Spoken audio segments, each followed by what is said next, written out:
Hello, brothers and sisters. It's me again, your sister L. And I just came home from church. First service po ako, 9 o'clock to 11. Sa CCF Imus po ako nag-church. And sana kung sakali makita niyo po ako doon, pwede po kayong mag-hi sa akin kung makilala niyo po ako.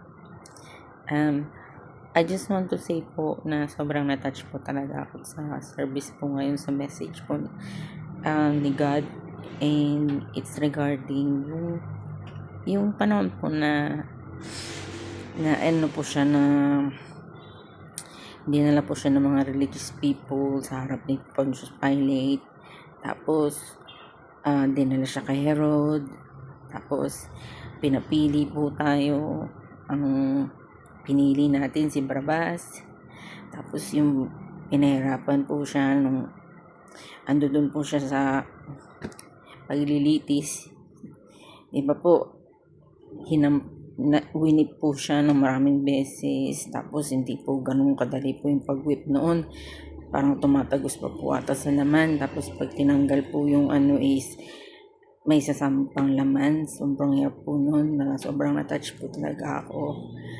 Kasi kahit ano po yung hirap at sakit, hindi po siya nagreklamo para lang po magawa niya po or matapos niya po yung plano ni God para sa ating lahat. Tapos po yung kinoronahan pa siya, tapos yung pinasan niya po yung cross natin. Imagine niyo po, 300 pounds daw po yun na cross. Tapos binitbit niya po yun papunta dun sa taas ng mountain kung saan po siya i-crucify. Tapos po yung habang naglalakad po siya, lahat po yun, hindi po siya nagreklamo, hindi po siya nagrebelde.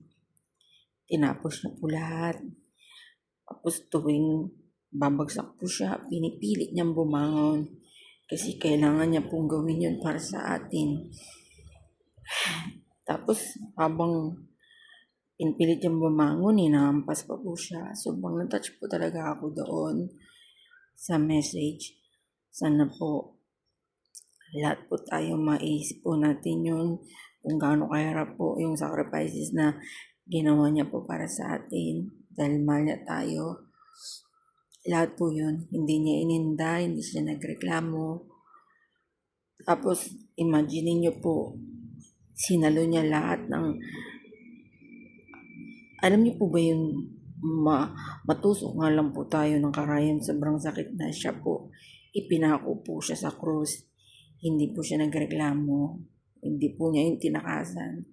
Lahat po ng sakit, pagpukpok ng martilyo, sobrang sakit po nun.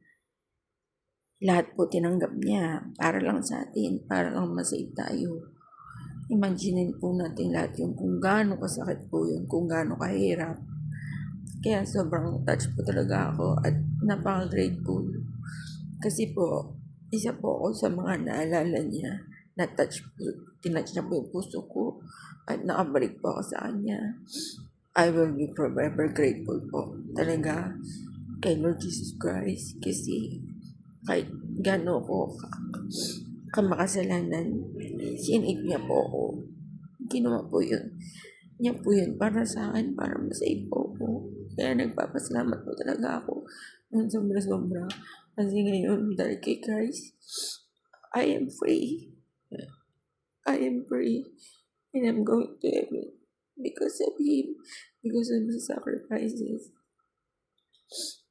Sana po, lahat po tayo maisip po yung sacrifices na ginawa niya para sa atin.